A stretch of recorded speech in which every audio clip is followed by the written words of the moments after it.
Hi friends, welcome back to my channel. ఇది వచ్చేసి నిన్న ఈవినింగ్ వ్లాగ్. 5:30 ఆ టైంలో బయటకెళ్ళి అయితే కూర్చున్నాము. కాసేపు చల్లగాలికి కూర్చున్నాము. అలాగే 6కి అమ్మ వచ్చిద్ది. ఆలోపు అమ్మ కూడా కాసేపు ఆడుకుంటుంది అని. పక్కన తాత వాళ్ళు వాళ్ళ చెట్టుకి జాంకాయలు అయితే పిల్లలకి ఇచ్చారు. ఇంకా ఇక్కడ అదే అమ్మ తింటా చూపిస్తుంది. ఇక్కడ చిన్నుకు కూడా ఒకటి ఇచ్చాను, కాకపోతే కొంచెం గట్టిగా ఉండటం వల్ల ఇద్దరు అలా పీకుతూ ఉన్నారు. అండ్ చిన్ను ఒళ్ళో ఉన్నది వచ్చేసి పప్పర పనసకాయ. ఆ తాత వాళ్ళే ఇచ్చారు. వాళ్ళ చెట్టుకైతే చాలా ఉంటాయి. అండ్ ఏదో ఒక రోజు అయితే మీకు ఫుల్ వీడియో తీసి పెడతాను. చాలా ఫ్రూట్స్ అవన్నీ మొక్కలు అయితే ఉంటాయి. ఇంకా ఈరోజు అమ్ము ఆట వచ్చేసి మట్టిలో పూలు పెట్టేసి నీళ్ళు పోస్తూ ఉంది. ఇంకా చిన్ను తల్లికి అయితే నిద్ర స్టార్ట్ అయింది. ఇంకా ఇంట్లోకి వెళ్ళంగానే పిల్లలకి తినడానికి ఏమన్నా చేద్దామని ఇక్కడ ఇంట్లో గంచిగడ్డలు తీసుకుంది అమ్మ. 3 kgs వచ్చేసి 100 రూపీస్. ఇవి వచ్చేసి చూడండి ఎంత పెద్దవిగా ఉన్నాయో. ఇవి ఇంతే వాటర్లో వేసి ఉడకబెట్టాలంటే చాలా టైం అయితే పడుతుంది.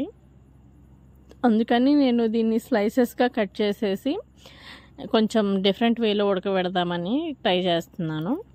ఫస్ట్ అయితే వీటిని నీళ్ళలో వేసేసి మెత్తగా నానేటట్టు కడగాలి.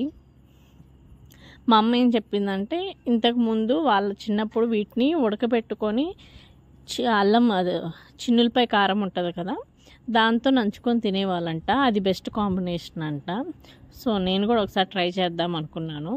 ఇక్కడ వాటిని అయితే వాటర్లో నానబెడుతున్నాను. నానితే మట్టి అనేది త్వరగా వచ్చేస్తుంది అని. చూడండి ఎంత మట్టి ఉందో. అంటే ఇవి భూమిలో నుంచి తీస్తారు కాబట్టి మట్టి అయితే చాలా ఉంటుంది. అది అలాగే ట్యాప్ కింద పెట్టి కడగాలంటే చాలా వాటర్ అనేవి వేస్ట్ అవుతూ ఉంటాయి. ఇంక ఇలా నానబెట్టేసి నేనైతే కడిగేసాను. ఇలా తెల్లగా కడిగేసిన తర్వాత మూలలు అనేవి కట్ చేసేసి ఇక్కడ చిన్న చిన్న స్లైసెస్గా అయితే కట్ చేసుకుంటున్నాను. ఎందుకంటే నేను వీటిని ఆవిరి మీద ఉడకబెడదాం అనుకుంటున్నాను.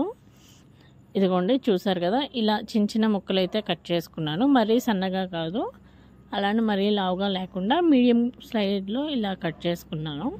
ఇవి పండించడం కూడా చాలా ఈజీ ఫ్రెండ్స్. ఇంటికాడ మామూలుగా వాటిది కొమ్ము ఉంటుంది కదా, పైన భూమి మీద అల్లుకునేది, అది తెచ్చి నాటినా కానీ చాలా అయితే అవుతాయి.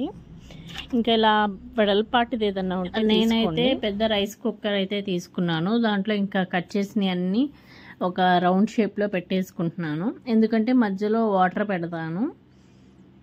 ఇంక ఇలా మొత్తం కట్ చేసుకున్నవన్నీ ఒకదాని తర్వాత ఒకటి అన్నీ పెట్టేస్తున్నాను. లావుగా ఉన్న ఏంటంటే మామూలుగా ఉడకబెట్టడానికి ఎక్కువ టైం పడుతుంది. అలాగే కొంచెం సవ్వగా ఉంటాయి, తీయగా ఉండవు. అందుకని నేను ఇలా ఒకసారి ట్రై చేస్తున్నాను. ఇంకా ఒక గిన్నెలో వాటర్ తీసుకొని ఇలా పెట్టేశాను. కొంచెం స్వీట్నెస్ కోసం కొంచెం షుగరు అలాగే కొంచెం ఉప్పు తీసుకొని ఇలా అయితే చల్లాను. తర్వాత దీన్ని మంచిగా ముక్కలకి పట్టించేసి పెట్టేశాను ఇలా.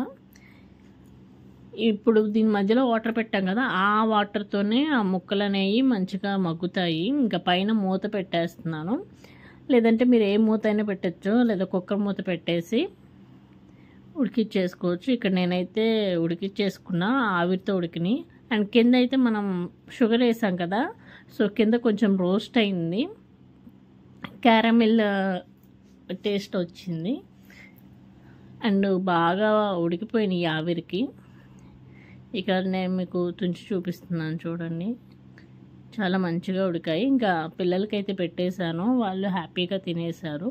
ఇంకా తిన్న తర్వాత ఇద్దరికి స్నానం అయితే చేయించేసా. ఇంకా చిన్ను కాసేపు ఆడుకొని మంచిగా నిద్రపోయారు ఇద్దరు. ఇంకా వాళ్ళు నిద్రపోయాక నేను కొంచెం ఎడిటింగ్ వర్క్ ఉంటే మొత్తం చేసుకొని ఇంకా నేను కూడా పడుకున్నాను. అంతే ఫ్రెండ్స్,